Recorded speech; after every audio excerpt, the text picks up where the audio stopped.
प्रिय दर्शकों और श्रोताओं, जय सिया राम, जय श्री कृष्णा। सीताष्टमी, जी हाँ, माता सीता का जन्मदिन। माता सीता महाशक्ति स्वरूपा जगत जननी का जो जन्मदिन है वह सीताष्टमी के नाम से जाना जाता है। जानकी जयंती के रूप में इसे हम सब मनाते हैं और इसकी जो कथा कहानी तथा इसका महत्व व्रत विधि, यह सब हम इस कार्यक्रम में आप तक पहुंचा रहे हैं। आप जरूर ही जानकी जी का जन्मदिन मनाएं और सीताष्टमी के दिन सीताराम की पूजा करें।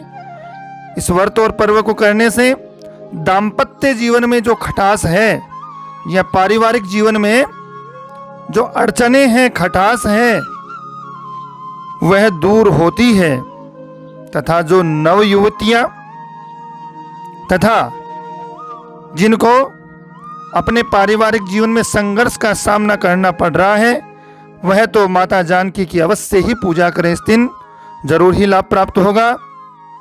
आइए माता सीता का ध्यान करें और फिर उनकी कथा कहानी और महत्व शुरू करते हैं।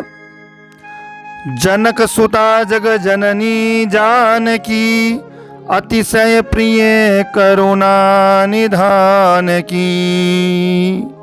जी हाँ, माता सीता जगत जननी है, जनक सुता है और कल्याण करने वाली है। सदा ही अपने भक्तों का उन्होंने श्री हनुमान जी का भी जो है कल्याण किया और उन्हें सर्वसमर्थ बनाया। जैसा कि अष्ट सिद्धि नवनिधि के दाता, असबर दीन जानकी माता। जानकी जी की कृपा हुई तभी श्री हनुमान जी महाराज अष्ट सिद्धि और नवनिधि के दाता बन गए। तो आइए माता जानकी का ये असीम कृपा प्राप्ति का अद्भुत महत्व आख्यान श्रवण करते हैं। फाल्गुन माह के कृष्ण पक्ष की अष्टमी को माता सीता का जन्मदिन मनाया जाता है। मान्यता है कि राजा जनक जो मिथिला नगरी के राजा थे और उनकी रानी सुनयना, आज ही के दिन उन्हें सीता मैया को गोद में खिलाने का सौभाग्य प्राप्त हुआ। तो राजा जनक भाग्यशाली थे। जी हाँ, अहो भाग्य राजा जनक के, जिन्होंने माता सीता को गोद में खिलाया।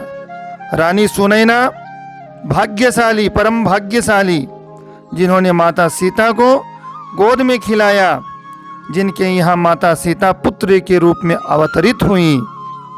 आगे चलकर इनका विवाह अयोध्या के राजा दशरथ के ज्येष्ठ पुत्र श्री राम से विवाह संस्कार हुआ। आदर्श पत्नी बनी। तो इसी दिन को जानकी जयंती, जानकी जन्मदिन और सीता अष्टमी आदि नामों से जाना जाता है। इसी दिन भगवान सीताराम की भव्य पूजा और आराधना की जाती है। क्यों नहीं? माता जानकी की जब कृपा हो जाए तो हर घर में खुशहाली, वैभव, ऐश्वर्य, सिद्धि प्राप्त हो जाती है। क्योंकि माता जानकी महाशक्ति स्वरूपा है, महालक्ष्मी स्वरूपा है। और जानकी जी की जब कृपा हुई तो श्री हनुमान जी भी जो है परम सौभाग्यशाली थे, जिन्होंने माता जानकी की कृपा प्राप्त करी है। सीताष्टमी का व्रत करने वालों को सौभाग्य, सुख आदि प्राप्त होते हैं। सत्ता की प्राप्ति होती है। परिवार में सभी रिद्धि सिद्धि स्वयं चलकर आती है। यह निश्चित और शाश्वत सत्य है। वैवाहिक जीवन की समस्याएं दूर होती हैं। सत्य है, शाश्वत सत्य है, धर्मशास्त्र में वर्णन है। आप व्रत करें तो उचित विधि का भी पालन करें। विधि का पालन करने से हमें जरूर ही निश्चित सिद्धि प्राप्त होती है। तो अपने मन व शरीर को पवित्र रखें उस दिन प्रातःकाल। जी हाँ, आप स्नान आदि से निवृत्त होकर भगवान सीताराम की फोटो अपने घर में चौकी या पाटे पर विराजमान करें, लाल वस्त्र बिछाकर। फिर श्री गजानन गणेश जी का आवाहन ध्यान पूजन करने के बाद सीताराम भगवान की पूजन करें, आरती करें माँ सीता की। धूप दीप नैवेद्य पान सुपारी आदि से भगवान की पूजा करें और सात्विक प्रवृत्ति से व्रत करें। जी हाँ, जहाँ पर अपने नगर में, अपनी कॉलोनी में जहाँ सीताराम का मंदिर हो तो वहाँ तो अद्भुत नज़ारा है।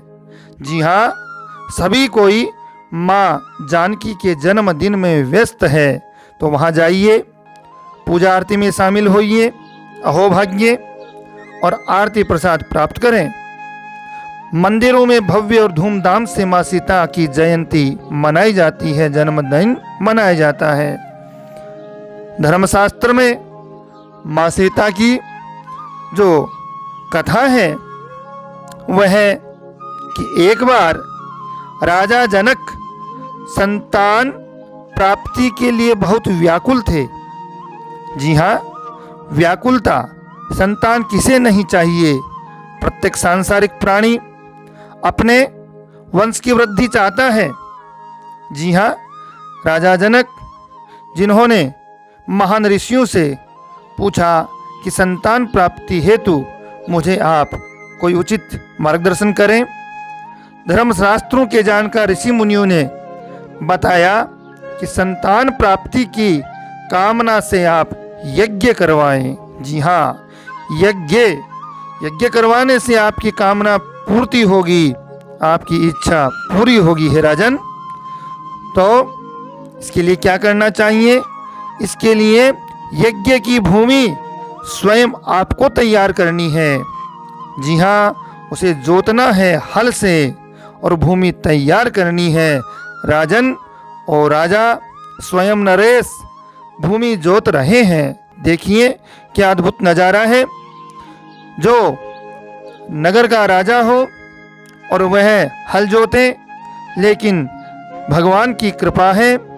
और यही तो हरि अनंत, हरि कथा अनंता है।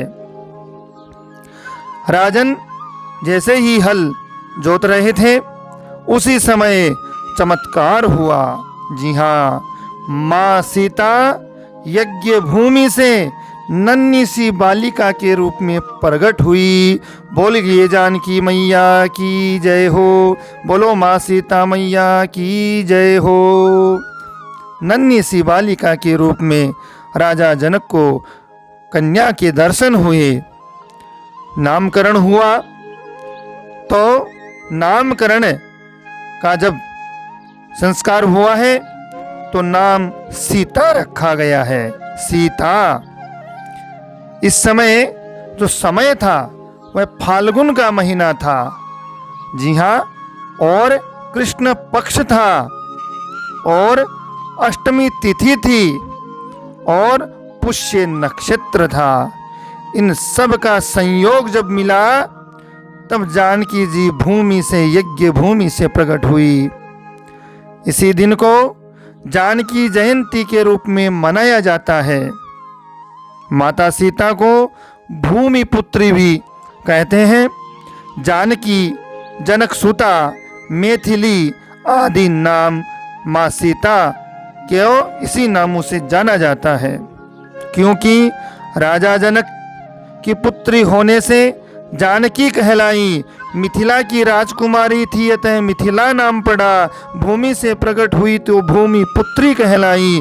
और जो महाराज जनक की पुत्री बनी, विवाह पश्चात राजा दशरथ को संस्कारित बहू मिली और वनवास के दौरान प्रभु श्री राम के कर्तव्यों को पूरा करके, पालन करके आदर्श पत्नी का कर्तव्य पूरा किया। अपने पुत्रों को, लव और कुश को महर्षि वाल्मीकि के आश्रम में अच्छे संस्कारों से पोषित करके तेजस्वी ओजस्वी बनाया। माँ सीता महाशक्ति स्वरूपा है। माता सीता के जन्मदिन पर जो है सुहागिन स्त्रियां, सौभाग्यवती स्त्रियां अपने सौभाग्य के लिए व्रत जरूर जरूर करें, तथा शादी योग्य जो युवतियां हैं वह भी यह व्रत कर सकती हैं, करना चाहिए, और उन्हें भी मनोवांछित वर की प्राप्ति होगी, निश्चित होगी, शीघ्र होगी। निश्चित ही दाम्पत्य जीवन की कड़वाहट दूर होती है। सुखमय सुखद दाम्पत्य जीवन प्राप्ति का अद्भुत साधन है। माता जानकी की कृपा प्राप्त हो जाए तो जीवन गुणों का भंडार बन जाए। जी हाँ, और उस घर में रिद्धि सिद्धि आदि सभी स्वयं चलकर आती हैं, संस्कार स्वयं चल के आते हैं। और माँ जगदम्बा महाशक्ति स्वरूपा माँ सीता को प्रणाम करते हुए यह व्रत कथा महात्म्य में यहीं पर विश्राम है। आप वीडियो चैनल को जरूर जरूर लाइक शेयर सब्सक्राइब कीजिए, बेल आइकन को जरूर जरूर प्रेस करना, साथ ही लिंक अपने स्नेहजनों मित्रजनों को जरूर जरूर शेयर करें। अपना स्नेह प्रेम इसी प्रकार देते रहें। जय सिया राम, जय श्री कृष्ण।